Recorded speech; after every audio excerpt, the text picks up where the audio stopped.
సూర్యాపేట జిల్లా భారీ వర్షాలపై కలెక్టర్ ఆదేశాలు. సూర్యాపేట, సెప్టెంబర్ 1. సందేశం టైమ్స్.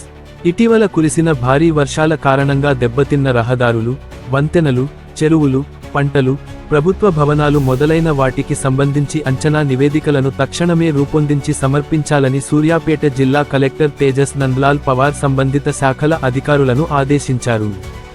సోమవారం రాష్ట్ర ముఖ్యమంత్రి రేవంత్ రెడ్డి హైదరాబాద్ నుండి వీడియో కాన్ఫరెన్స్ నిర్వహించి అన్ని జిల్లాల కలెక్టర్లు, ఎస్పీలు, శాఖల అధికారులతో వరద నష్టాలపై సమీక్ష చేశారు.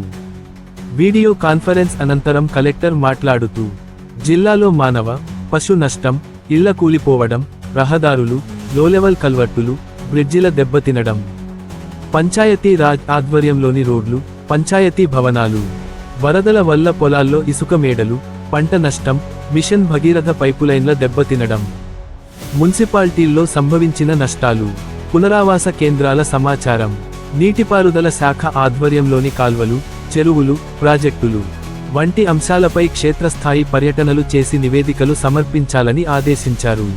ఈ సందర్భంగా సీఎం రేవంత్ రెడ్డి మాట్లాడుతూ, ప్రకృతి విపత్తుల వల్ల జరిగిన నష్టాలపై త్వరితగతిన నివేదికలు సమర్పించాలని జిల్లా కలెక్టర్లకు ఆదేశించారు. రోడ్లు తెగిపోవడం, కాజ్వేలు, కల్వర్టుల డ్యామేజ్, చెరువు కట్టల మరమ్మతులు, పంట నష్టాలు, విద్యుత్, మిషన్ భగీరథ, పంచాయతీ రాజ్ తదితర శాఖల నష్టాలపై నివేదికలు సమగ్రంగా ఇవ్వాలని సూచించారు. ఈ మేరకు ప్రభుత్వ ప్రధాన కార్యదర్శి రామకృష్ణారావుకు దిశానిర్దేశాలు ఇచ్చారు. వీడియో కాన్ఫరెన్స్లో మంత్రులు నలమాద ఉత్తమ్ కుమార్ రెడ్డి, కోమటిరెడ్డి వెంకట్ రెడ్డి, పొంగులేటి శ్రీనివాసరెడ్డి, సీతక్క, తుమ్మల నాగేశ్వరరావు తదితరులు పాల్గొన్నారు. జిల్లా స్థాయి అధికారులు SP K. Narasimha, RDO Venumadhav, ZP CEO VV Apparao, DAO Sridhar Reddy, R and B E Sitaramayya, panchayat Raj ఈ వెంకటయ్య, మిషన్ భగీరథ ఈ అరుణాకర్ రెడ్డి, విద్యుత్ శాఖ అధికారి ఫ్రాంక్లిన్, అటవీ అధికారి కృష్ణారెడ్డి, నీటిపారుదల అధికారి నవికాంత్ తదితరులు కూడా పాల్గొన్నారు.